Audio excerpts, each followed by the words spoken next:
আসসালামু আলাইকুম। কি অবস্থা সবার? আশা করি সবাই অনেক বেশি ভালো আছো। তো আগামীকাল তোমাদের রাজশাহী বিশ্ববিদ্যালয়ের সি ইউনিটের ভর্তি পরীক্ষা অনুষ্ঠিত হবে। তো ভর্তি পরীক্ষায় তোমরা বেশ কিছু ভুল করে থাকো। তো এই মুহূর্তে এসে তোমরা আসলে পরীক্ষায় যাওয়ার জন্য যে সকল ডকুমেন্টসগুলো গুছায় রাখবা এবং টাইম ম্যানেজমেন্ট কিভাবে করবা এবং পরীক্ষার হলে কতটা দাগালে তোমার সেফ জোনে থাকতে পারবে এই বিষয় নিয়ে আলোচনা করবো। টোটাল এক্সাম হল স্ট্র্যাটেজি নিয়ে আলোচনা করবো এই ভিডিওতে। তো অবশ্যই ভিডিওটা সম্পূর্ণ দেখো, সবার একবার করে ভিডিওটা দেখে যাওয়া উচিত, ঠিক আছে? তো চলো প্রথমে আমরা দেখি যে তোমাদের কোন কোন ডকুমেন্টসগুলো লাগবে। তো সেই ক্ষেত্রে তোমরা দেখবা যে তোমাদের প্রবেশপত্র দুইটা কপি আছে, একটা হচ্ছে ক্যান্ডিডেট কপি লেখা আছে, একটা ক্যান্ডিডেট লেখা আছে। হ্যাঁ, ক্যান্ডিডেট যেটা তোমার কাছে থাকবে। এই প্রবেশপত্রটা তোমাকে কিন্তু তুমি যখন চান্স পাবার তুমি যখন ভর্তির জন্য আসবা তখন কিন্তু প্রবেশপত্রটা নিয়ে আসতে হবে, ঠিক আছে? তো অবশ্যই পরীক্ষা দিয়ে হারায় টারায় ফেলো না, প্রবেশপত্রটা অবশ্যই সাথে রাখবে। এরপর একটা তোমার আসবে ইউনিভার্সিটি কপি। তো এই ভার্সিটি কপিটা তোমাদের টিচাররা নিয়ে নেবে, যখন স্বাক্ষর করতে আসবে টিচাররা ওটা নিয়ে নেবে, ঠিক আছে? তো দুইটা কপি অবশ্যই নিয়ে আসতে হবে, ঠিক আছে? আচ্ছা, তো 2 নম্বর পয়েন্ট হচ্ছে তোমাদের এইচএসসি রেজিস্ট্রেশন কার্ড। এবং এখানে তোমাদের যে স্বাক্ষরটা তোমরা করছিলে, অর্থাৎ এইচএসসি রেজিস্ট্রেশন কার্ডে যেই স্বাক্ষরটা আছে ওই স্বাক্ষরটাই তোমরা কিন্তু পরীক্ষার হলে তোমাদের স্বাক্ষর করতে হবে, স্বাক্ষর করবা এবং তোমাদের প্রবেশপত্র হয়তো স্বাক্ষর করতে হতে পারে। তো সেখানে সেম স্বাক্ষরটা তোমরা করবা, ঠিক আছে? স্বাক্ষরে যেন গরমিল না হয়। তাহলে কোন স্বাক্ষর করতে হবে? এইচএসসি রেজিস্ট্রেশন কার্ডে যেই স্বাক্ষর আছে ওই স্বাক্ষরটাই অনুরূপ স্বাক্ষর তুমি করবা। যদি এখানে ইংরেজি থাকে এখানে ইংরেজি করবা, এখানে বাংলা থাকলে ভবিষ্যতে বাংলা করবা, ঠিক আছে? এটা কিন্তু ইম্পর্টেন্ট। তুমি যখন পরীক্ষা দিয়ে চান্স পাওয়ার কিন্তু তোমার এই স্বাক্ষরটাই তোমার কিন্তু মিলাবে, ঠিক আছে? তো ভেরিফিকেশন হয় কিন্তু অনেকে তোমরা জানো ভর্তি পরীক্ষার সময় নকল করে বা একজন আরেকজন প্রক্সি দিয়ে কিন্তু ভর্তি হয়, সেই ক্ষেত্রে কিন্তু ভেরিফিকেশনে এই কাজগুলো করা হয়। তো দ্বিতীয় ক্ষেত্রে তোমরা যেটা প্রবলেম ফেস করবা, তোমরা ভুলে যাও, যার কারণে তোমাদের খাতা কিন্তু বাতিল হয়ে যায়, অনেকের রেজাল্ট চলে আসে না। কি কাজ করো? সেট কোডটা পূরণ করো না। তোমরা দেখবে পরীক্ষাতে তোমাদের প্রত্যেকটার প্রশ্নে বিভিন্ন সেট কোড দেওয়া থাকবে, ঠিক আছে? তোমার যে সেট পড়ছে, তোমার পিসি যে পড়ছে, তোমার সামনে যে পড়ছে তাদের সাথে কিন্তু সেট মিলবে না, ঠিক আছে? তো সেট সংখ্যা 3টা বা 4টা হইতে পারে, ঠিক আছে? তো সেট সংখ্যা যতটা যেটা আছে ওই সেট কোডটা অবশ্যই পূরণ করবা, ঠিক আছে? ওএমআরে অবশ্যই সেট কোডটা পূরণ করতে হবে। এরপরে আসো যে তোমরা ঐচ্ছিক অংশের ক্ষেত্রে কি করো, যে প্রশ্ন পাওয়ার পরে তোমরা আগে দেখবা তারপরে তুমি দাগাবা।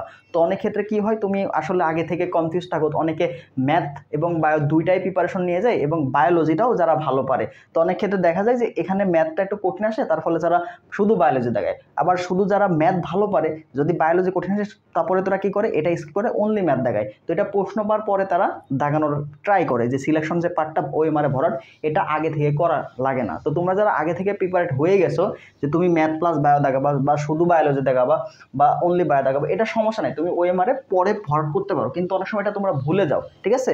অনেক সময় এটা ভুলে যাও, এটা কিন্তু তোমরা পূরণ করো না। তো এই জিনিসটা কিন্তু অবশ্যই সচেতন থাকবা। তো এদের মধ্যে যে কোনো একটা ভরাট যদি তুমি না পূরণ করো তাহলে কিন্তু তোমার একদম খাতা বাতিল, ঠিক আছে? তুমি যত ভালোই পরীক্ষা দাও না কেন তোমার কিন্তু রেজাল্ট আসবে না, এটা অবশ্যই মাথায় রাখবা। এরপরে রোলটা তো অবশ্যই ভরাট করতে হবে। তো টিচার অবশ্যই তোমার দেখবে। এবার যদি কখনো ভুল হয়ে যায়, ঠিক আছে, যদি তৎক্ষণাৎ তুমি যদি একটা ওএমআর ভুল করে ফেলো তো ডিরেক্ট তুমি শিক্ষকদের সাথে কথা বলবা। যদি এক্সট্রা ওএমআর থেকে থাকে তাহলে অবশ্যই শিক্ষকরা তোমাকে সেটা প্রোভাইড করবে, ঠিক আছে?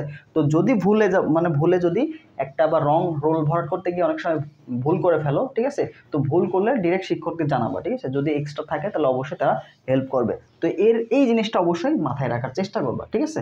আচ্ছা, তো এরপর আমরা আলোচনা করবো তোমাদের আসলে কতটি প্রশ্ন দাগানো উচিত, ঠিক আছে? এই ক্ষেত্রে সেফ জোন কত সেটা নিয়ে আলোচনা করি, চলো। তো এই মুহূর্তে দেখো তোমাদের কিন্তু ফিজিক্স, কেমিস্ট্রি এবং আইসিটি এই তিনটা কিন্তু তোমাদের অবশ্যই দাগাতে হবে এবং এখানে তোমার মার্ক 55টা এমসিকিউ থাকবে, ঠিক আছে? 55টা এমসিকিউ থাকবে। তুমি যদি চান্স পেতে চাও তো চান্স পেয়ে তোমাকে মিনিমাম 50টা রাইট করতে হবে, ঠিক আছে? মিনিমাম 50টা প্রশ্ন তোমাকে রাইট করতে হবে। তুমি যদি 50টা প্রশ্ন সঠিক করতে পারো এবং বাকি যে নেগেটিভ মার্কটা সেটা যদি কন্ট্রোল করতে পারো, এমন যদি হয় যে তুমি 50টা দাগাইছো আবার 30টা দাগাইছো, তো এই ক্ষেত্রে আবার নেগেটিভ মার্কিং আসবে, সেটা আবার এখান থেকে মাইনাস হবে। তো তোমাকে 50টা যদি সঠিক হয়ে যায় সেই ক্ষেত্রে তুমি চেষ্টা করবো অল্প, মানে বাকি 30টা তুমি পারতেছই না এরকম যদি হয় তাহলে তুমি 10টা সর্বোচ্চ দাগাতে পারবা, তার বেশি না দাগানো উচিত, ঠিক আছে? কারণ তোমার যদি আবার অতিরিক্ত নেগেটিভ হয়ে যায় সেক্ষেত্রে কিন্তু চান্স মিস হয়ে যাবে। 50 সঠিক মানে তোমার কিন্তু চান্স হয়ে গেছে, ঠিক আছে? তো এক্সট্রা এর সাথে 10টা দাগাবা, তো তোমাকে নেগেটিভ মার্কিংটা কমাইতে হবে, এটা মাথায় রাখবা। তো এই ক্ষেত্রে দেখো ফিজিক্স কেমিস্ট্রি আইসিটি এখানে তোমাদের 55 মার্ক, তো তোমার চেষ্টা করতে হবে এই জায়গাটা একটা সর্বোচ্চ মার্ক তোলা, এই জায়গাটা সর্বোচ্চ মার্ক তোলা। তো যাদের ফিজিক্সে প্রবলেম আছে, তো ফিজিক্সে তুমি কিন্তু 50% ম্যাথ পাবা এবং 50% থিওরি পাবা, ঠিক আছে। তো যাদের ম্যাথমেটিক্যাল পার্টের সমস্যা আছে, তোমরা কি করবা, ম্যাথমেটিক্যাল পার্টে স্কিপ করে থিওরি পার্টে বেশি ভালো করার চেষ্টা করবা। তো এখানে দেখো এই পার্টে তুমি 12 পাবা, এই পার্টে হয়তো 13, অথবা এটা 13 হয়তো 12, এরকমভাবে প্রশ্ন আসবে, ঠিক আছে। তাহলে তুমি যদি থিওরি ভালো পারো তাহলে তুমি এখানে 12 এবং এখান থেকে 5টা ম্যাথ তুমি করলা, তাহলে তুমি এখানে প্রায় হচ্ছে যদি 16 থেকে 17টা কালেক্ট করতে পারো। এখানে কেমিস্ট্রি তোমার 6টা ম্যাথ আসতে পারে, 5 থেকে 6টা ম্যাথমেটিক্যাল টার্ম আসতে পারে এবং কি বাকিগুলো থিওরি প্রশ্ন আসবে। তো কেমিস্ট্রি তুমি সর্বোচ্চ টার্গেট রাখতে পারো কত, তুমি এখানে 18 যদি টার্গেট রাখতে পারো, এবং আইসিটি তুমি যদি 5টার মধ্যে 2টাও ঠিক করতে পারো। দেখো এখানে আমাদের কত মার্ক হয়ে গেল, 18 2 20, এখানে দেখো আমাদের প্রায় একটা ভালো একটা মার্ক হয়ে গেল, ঠিক আছে, 36 37 কিন্তু মার্ক হয়ে গেছে। এবার তোমাদের যারা ম্যাথ প্লাস বায়ো দাগাবা, এখানে অবশ্যই মনে রাখবা এখানে কিন্তু 5 মার্ক আছে, ঠিক আছে। তো এখানে কিন্তু 25টা এমসিকিউ এর মধ্যে, অর্থাৎ এখানে মার্কটা কেমন হবে, 10 মার্ক তোমাকে পাইতে হবে, 10 মার্ক, অর্থাৎ 8টা এমসিকিউ তোমার সঠিক হইতে হবে নেগেটিভ বাদে। নেগেটিভ হইলে আবার যদি 10টা তুমি 8টা দাগাইছো সঠিক হয়েছে, আবার বাকি যে 17টা প্রশ্ন সেটাও তুমি দাগাইছো এখানে সবগুলো ভুল হয়েছে, তাহলে তোমার কি এখানে নেগেটিভ মার্কিং বেড়ে গেল না? তো নেগেটিভ মার্কিংয়ে যদি 10 থেকে কমে আসে তাহলে কিন্তু তোমার ফেল চলে আসবে, ঠিক আছে। তো এখানে কিন্তু সতর্ক থাকবা। তো ম্যাথ প্লাস বায়ো, যারা বায়োলজি খুব ভালো পারো, এখানে বায়োলজি তোমার 12টা প্রশ্ন আসবে, ঠিক আছে। তো 10-12টার মধ্যে তুমি যদি 7 থেকে 8টা যদি পারো এখানে, আর ম্যাথে এখানে কি প্রায় 13টার মতো বা 12টা প্রশ্ন আসতে পারে।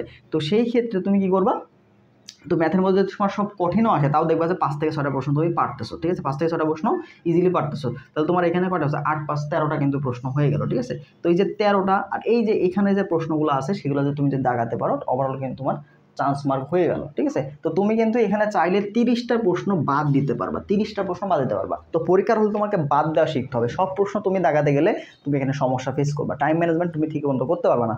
তোমার মেইন টার্গেট থাকতে হবে পরীক্ষার হলে ঢুকে তুমি যেগুলো পারবা, যেই প্রশ্নগুলো তুমি সবার আগে এক চান্সে পারবা সেই প্রশ্নগুলো তুমি দাগাবা, ঠিক আছে। বিশেষ করে থিওরি প্রশ্নগুলো, কারণ থিওরি প্রশ্নগুলো দাগাতে আমাদের কম সময় লাগে। তো সেক্ষেত্রে যারা বায়োলজি দেখাবা তারা কি করবা, ম্যাথ, যারা শুধু বায়োলজি অথবা ম্যাথ প্লাস বায়োলজি তারা কি বায়োলজি দিয়ে শুরু করতে পারো, কারণ এখানে সময় কম লাগবে আর কমন বললে তুমি দাগে আসতে পারবা, ঠিক আছে। তাহলে বায়োলজি, তারপর কেমিস্ট্রি, আইসিটি, তারপর ফিজিক্স, যারা শুধু বায়োলজি দেখাবা। বাট ম্যাথের ক্ষেত্রে কি করবা, ম্যাথ যারা যদি দাগাও, তো ম্যাথ যদি দাগাতে চাও তাহলে তোমাকে এই সাবজেক্টগুলোতে কিন্তু যথেষ্ট কম সময় দিতে হবে, কম সময় দিয়ে ম্যাথের দিকে ফোকাস করতে হবে, কারণ ম্যাথমেটিক্যাল পার্টে তোমার কিন্তু সময়টা বেশি লাগবে, ঠিক আছে। তো তোমার এখানে কিন্তু 60 মিনিট তুমি সময় পাচ্ছ, ঠিক আছে, 60 মিনিট সময় পাচ্ছ। তো এখানে তোমার মেইন টার্গেট থাকতে হবে প্রথম যে 30 মিনিট, এই 30 মিনিট তোমাকে কী করতে হবে, সবচেয়ে থিওরি প্রশ্ন, সবগুলা যে থিওরি প্রশ্নগুলো আছে এবং তোমার জানা প্রশ্ন, এই জানা প্রশ্নগুলো এক চান্সে দেখাতে হবে। 30 মিনিটে একদম তোমার পাওয়ার প্লে চলবে, ঠিক আছে। এই 30 মিনিট তোমাকে সর্বোচ্চ সংখ্যক প্রশ্ন তোমাকে দেখাতে হবে। 80টা প্রশ্ন আছে, তো 80টার মধ্যে তুমি চেষ্টা করবা 50টার মতো প্রশ্ন তুমি এখানে দাগায় ফেলো, ঠিক আছে। তো 50টা প্রশ্ন ভাই কীভাবে দাগাতে পারবা, বায়োলজিতে তোমার থিওরি প্রশ্ন আসছে, কেমিস্ট্রিতে তুমি কিছু থিওরি প্রশ্ন পাবা, বায়োলজিতে তোমার ফিজিক্সে কিছু থিওরি প্রশ্ন পাবা, অর্থাৎ 60-50টা প্রশ্ন তুমি রাউন্ড তোমাকে দিতে হবে, ঠিক আছে, রাউন্ড তোমাকে দিতে হবে। বাকি যে 30টা প্রশ্ন, বাকি 30টার মধ্যে কী আসবে, ম্যাথ পার্টে থাকবা, তারপর ফিজিক্সে কিছু ম্যাথ থাকবে কঠিন টাইপের, ওই বাকি 30 মিনিট তুমি ওই সময়টা দিবা। ম্যাথমেটিক্যাল পার্টে তুমি বাকি 30 মিনিট সময় তোমার চলে যাবে, ঠিক আছে। তো এখানে তোমার টার্গেট তো 80তে 80টা এমসিকিউ কারেক্ট তুমি চাইলেও করতে পারবে না, সময় তুমি পারবা না। এখানে যেহেতু 60 মিনিট সময় তোমাকে দিচ্ছে এবং 1.25 করে একটা প্রশ্নের মার্ক, তো অবশ্যই প্রশ্নগুলো একটু কিছু লেন্দি থাকবে, যেখানে তোমাকে অবশ্যই সময় কিন্তু কনজিউম করবে। তো এই বিষয়টা তোমাকে কিন্তু অবশ্যই খেয়াল রাখতে হবে। কিন্তু থিওরি পার্টে তোমার কিন্তু 1 মার্ক 1.25 পাবা, ম্যাথমেটিক্যাল পার্টেও কিন্তু 1.25 পাবা। তো ম্যাথমেটিক্যাল পার্টটা একটু স্কিপ করে থিওরি পার্টে বেশি মার্ক তোলার চেষ্টা করবা, কারণ এখানে তোমার কম সময় তুমি বেশি দাগা দেওয়া পারবা। তো এই যে টেকনিকগুলো যদি তুমি অবলম্বন করতে পারো পরীক্ষার হলে, দেখবা তোমার প্রেশার অনেক কমে গেছে। প্রথমেই তুমি যদি ম্যাথমেটিক্যাল পার্ট দিয়ে শুরু করো এবং প্রশ্ন যদি তোমার ভুল যায়, দেখবে যে তোমার মাথার কাজ করতেছে না, ঠিক আছে। তো প্রথমে ঢুকেই পরীক্ষার হলে মাথা এত গরম করা যাবে না, জাস্ট ঠান্ডা জিনিসগুলো আগাও, যেগুলো তুমি পারো সেগুলো তুমি দাগাবা। যখন তুমি দেখবা যে প্রশ্ন তুমি দাগাতে পারছো, তোমার কমন আসতেছে, তো তখন তোমার দেখবা মেন্টালিটি অনেকটা পজিটিভের দিকে যাচ্ছে, ঠিক আছে। তো পজিটিভ মাইন্ড যখন সেট আপ হয়ে যাবে, তখন পরীক্ষায় কিন্তু তুমি একটা ভালো একটা মার্ক তুলতে পারবা এবং দেখবা যে অনেক প্রশ্ন তুমি কিন্তু একটু চিন্তা ভাবনা করলেই মাথায় চলে আসছে। বাট আগে পরীক্ষার হলে গিয়ে যদি ভুল জিনিস দাগায় ফেলো বা একটা কঠিন, তোমার প্রশ্ন দেখে মনে হবে সহজ, কিন্তু প্রশ্ন করতে গিয়ে দেখবে যে অনেক প্রশ্ন কঠিন চলে আসছে, অনেক সূত্র মনে আসতেছে না, এরকম কিন্তু আসতে পারে। তো প্রশ্নটা অবশ্যই ভালো করে পড়বা, বিশেষ করে থিওরি পার্টে কিন্তু একটু প্যাচ লাগাই, ঠিক আছে। বৈশিষ্ট্য নয় কোনটি বা বৈশিষ্ট্য কোনটি, এই টাইপের জিনিসপাতি একটু ভালো করে দেখবা, ভাষাটা ভালো করে বোঝার চেষ্টা করবা, ঠিক আছে। তোমার ভুল উত্তরটাও কিন্তু দেওয়া থাকবে, তুমি যে ভুল করবা, এই যে ভুল যে করবা ওই ভুল উত্তরটাও কিন্তু ওখানে দেওয়া আছে। ঠিক আছে। তো তুমি হুট করে তোমার মনের মধ্যে এটা আসলো যে এটার উত্তর তো এটা, দাগে আসলাম, দেখবে যে ওটা ভুল চলে আসছে। এরকম হয়, পরে পরীক্ষা হলে এসে কি করবা যে আমি তো সঠিক দাগাইছি, তাহলে আমার ভুল হলো কেন, এরকম তোমরা কিন্তু ভুল করে আসো। তো প্রশ্নগুলো ভালো করে দেখবা এবং অপশনের সাথে ভালো করে মিলাবা, এবং ওয়ে মারে কিন্তু অনেকে ভুল করে আসবা, ঠিক আছে। ওয়ে মারে কিন্তু ভালো করে দেখবা, ঠিক আছে। দেখা আছে ম্যাথ লেখা আছে, অনলি ম্যাথ লেখা আছে, আবার ম্যাথ প্লাস বায়ো এরকম অংশ, আবশ্যিক অংশের ক্ষেত্রে কিন্তু ভাগ ভাগ করা আছে। তো আবশ্যিক অংশে কিন্তু অবশ্যই খেয়াল রাখবা যে কোনটা তুমি দাগাচ্ছ, উত্তরের সাথে ওই মারটা কি মিল আছে কিনা, এটা কিন্তু অবশ্যই ম্যান্ডেটরি। অনেকে কি করে ম্যাথ দাগাইতে গিয়ে বায়োলজিতে ভরাট করে চলে আসে, তাহলে কিন্তু তোমার বাতিল হয়ে যাবে, এটা কিন্তু কাউন্ট হবে না, ঠিক আছে। তো প্রত্যেকটার জন্য আলাদা আলাদা ঘর করা থাকবে। তো অবশ্যই ওএমআর পূরণের ক্ষেত্রে সতর্কতা অবলম্বন করতে হবে। তুমি টার্গেট রাখবা আমি হচ্ছে 80টার মধ্যে 60 থেকে 65টা আরামসে দাগাবো, যদি তুমি অ্যাভারেজ স্টুডেন্ট হয়ে থাকো।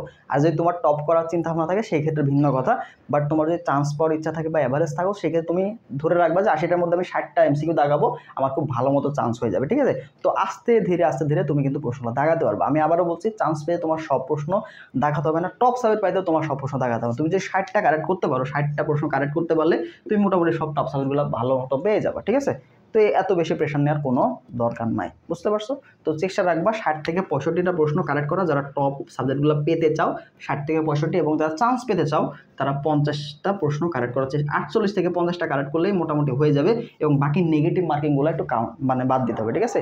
তুমি পারো না, আন্দাজে দাগা আসার দরকার নেই, একটু নেগেটিভ কন্ট্রোল করার চেষ্টা করবা। যে যদি দেখো 50-50 এরকম যদি হয় তাহলে দাগাতে পারো, তাছাড়া আন্দাজে দাগায় আসলে চান্স হয় না, ঠিক আছে। লাস্টে তুমি যতগুলো পারছিলা ওখান থেকেও নেগেটিভে চলে আসবে। তো নেগেটিভ মার্কিংটা অবশ্যই কন্ট্রোল করার চেষ্টা করবা, ঠিক আছে। তো পরীক্ষা হলে গিয়ে প্রথমে মাথা ঠান্ডা রাখবা এবং যেগুলো পারবা সেগুলো দাগায় রাখবা, তাহলে অবশ্যই কনফিডেন্স তোমার বিল্ড আপ হবে। তো এই ছিল মতো বিষয়টা। তো যেগুলো বললাম একটু মানার চেষ্টা করো, আর বেশি বড় করা যাবে না। তো সবার জন্য শুভকামনা থাকবো কালকের জন্য।